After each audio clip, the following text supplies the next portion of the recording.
Caste certificate ভেরিফিকেশনের হিয়ারিংয়ের সময় যে প্রশ্নগুলি করা হচ্ছে সেগুলো আপনার এক ঝলকে দেখে নিন এবং ভিডিওটি একটু স্কিপ না করে প্রত্যেকটি প্রশ্ন ও তার উত্তর মন দিয়ে শুনুন, যাতে আপনাদের কাস্ট সার্টিফিকেটটি সহজে অ্যাপ্রুভ হয়ে যায়। প্রথম প্রশ্ন, আপনার সার্টিফিকেটটি আপনি কবে অ্যাপ্লাই করেছিলেন?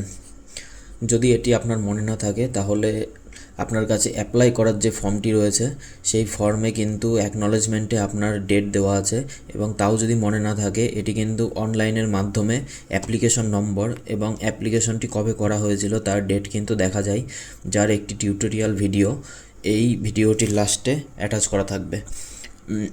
এর সাথে করা আরও দুটি গুরুত্বপূর্ণ প্রশ্ন হলো, সার্টিফিকেটটি হতে কত সময় লেগেছিল?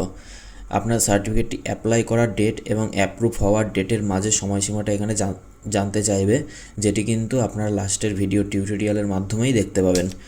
এছাড়া সবথেকে গুরুত্বপূর্ণ প্রশ্ন, সার্টিফিকেটটি করার জন্য আপনি কি কি ডকুমেন্টস দিয়েছিলেন? এক্ষেত্রে কিন্তু সবার ক্ষেত্রেই মোটামুটি Aadhaar card, voter card, PAN card, সাথে জমির দলিল, পঞ্চায়েত থেকে তোলা রেসিডেন্সিয়াল সার্টিফিকেট, পঞ্চায়েত থেকে তোলা কাস্ট সার্টিফিকেট এবং ইনকাম সার্টিফিকেট, এবং যদি কারো সেকেন্ড জেনারেশন সার্টিফিকেট হয় তাহলে বাড়িতে যার সার্টিফিকেটটি ছিল তার সার্টিফিকেট কখন। নেক্সট কোশ্চেন, আপনার গোত্র কী? বর্তমান ছেলেমেয়েদের কিন্তু অনেকেরই নিজের গোত্র সম্পর্কে কোনো আইডিয়া নেই, তো আপনারা কিন্তু হিয়ারিংয়ে যাওয়ার আগে অবশ্যই নিজের গোত্র এবং নিজের সাবকাস্টের আন্ডারে আর কী কী গোত্র আছে সেগুলো সম্পর্কে একটু জেনে যাবেন। নিজের কিছু পশ্চিমবঙ্গের প্রচলিত গোত্র সম্পর্কে দেওয়া হলো, যেমন কাশ্যপ, শাণ্ডিল্য, আলিম্মান, এগুলো কিন্তু পশ্চিমবঙ্গের খুবই প্রচলিত গোত্র। এটি খুবই কমন এবং সহজ একটি কোশ্চেন যে আপনার সার্টিফিকেটটি ফার্স্ট জেনারেশন নাকি সেকেন্ড জেনারেশন। যদি আপনার বাড়িতে আপনি প্রথম সার্টিফিকেট তৈরি করে থাকেন তাহলে সেটি ফার্স্ট জেনারেশন, অন্যথায় আপনি যদি বাবা, কাকা, দাদা অন্য কারো সার্টিফিকেট দিয়ে নিজের সার্টিফিকেটটি তৈরি করে থাকেন তাহলে কিন্তু আপনার সার্টিফিকেটটি সেকেন্ড জেনারেশন। এটি আপনারা ভালো করে জেনে ওখানে গিয়ে সঠিক উত্তরটি দেবেন। কোশ্চেনটি দেখে নিই যে আপনারা সার্টিফিকেটটি ব্যবহার করে কি বাড়ির অন্য কারোর সার্টিফিকেট তৈরি করেছেন? যদি না করেন তাহলে তো একেবারে না বলে দেবেন, আর যদি করে থাকেন তাহলে আপনি আপনার ভাই বা বোন যে কারো সার্টিফিকেট তৈরি করেছেন সেটি কিন্তু অনেস্টলি প্যানেলের সামনে বলবেন।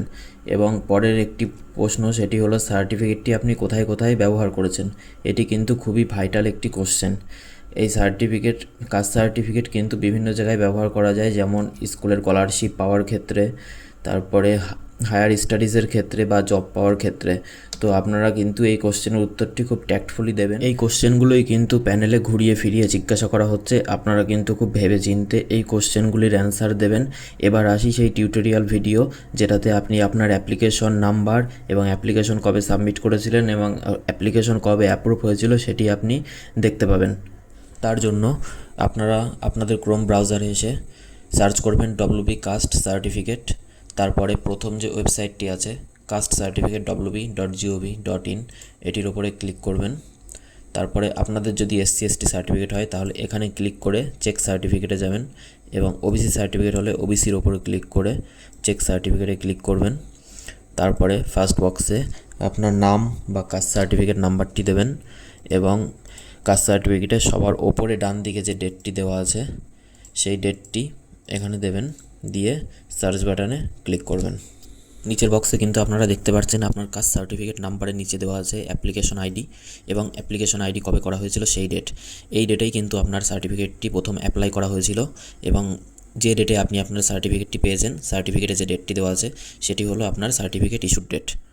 এখানে হিসাব করে আপনারা পেয়ে যাবেন যে আপনাদের সার্টিফিকেটটি তৈরি করতে কতদিন লেগেছিল।